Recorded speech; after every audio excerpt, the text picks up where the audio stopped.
দুর্গাপুজো মানেই হইচই, দুর্গাপুজো মানেই খাওয়া দাওয়া। তবে আমাদের এই পুজোর সূত্রপাত হয় খুঁটি পুজো দিয়ে। রিপোর্টে বুবন পাল, পশ্চিম মেদিনীপুর। খুঁটি পুজো মানেই মা দুর্গার আগমনের দিন গোনা শুরু।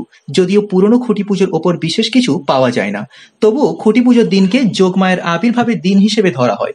মূলত খুঁটি পুজো হয় রথযাত্রার দিন। প্রতিমার কারিগররা মনে করেন এই দিনটি যোগমায়ের আবির্ভাবের সঠিক দিন। খুঁটিকে ইন্দ্রজ্ঞানে পুজো করা হয়। খুঁটি পুজোর আয়োজন প্রায় ১৫০ বছর আগে। তখন ১২ বাড়ি ১২ জন বন্ধুর একত্রে পুজোর চল ছিল না। বিত্তবান বা জমিদার বাড়িতে রথযাত্রার দিন মা দুর্গার কাঠামোকে পুজো করে মাটির প্রলেপ দেওয়ার রীতি ছিল। সেই রীতিকে কিছুটা বদলে বর্তমানে দুর্গাপুজো উপলক্ষে বহু বারোয়ারি পুজো হয়ে থাকে।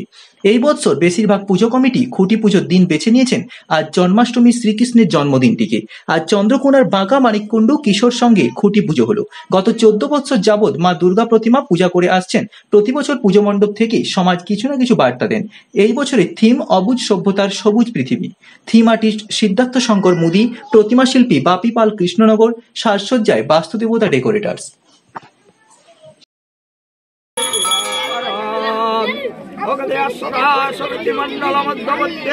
নারায়ণ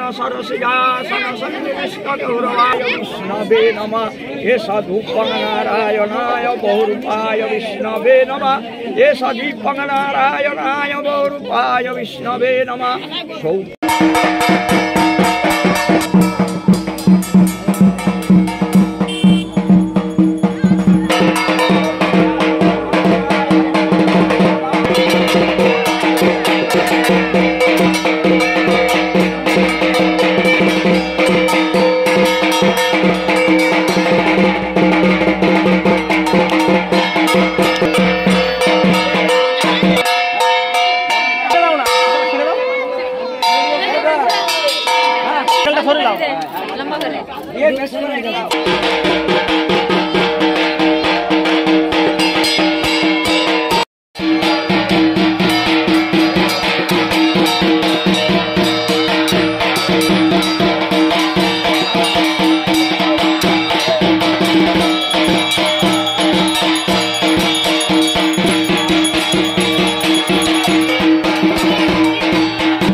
বছর আমরা বার্তামূলক থিমই ভেবে রেখেছি এবং সেটাই আমরা করার চিন্তা ভাবনা করেছি।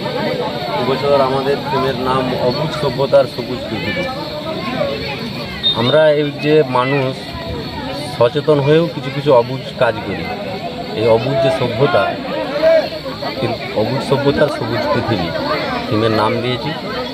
বাইরের পাটটা থাকবে অবুঝ সভ্যতার কিছু দিক আমরা তুলে ধরবো, ভিতরের পাটটা সবুজ পৃথিবী তাকে দেখানোর চেষ্টা করব। পুজো আমরা এবছর 14 বছরে পদার্পণ করেছি।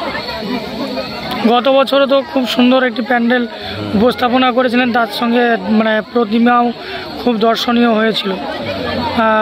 রাস্তায় প্রচুর ভিড়ও হয়েছিল। তো এইবারে কি বাড়তি কোনো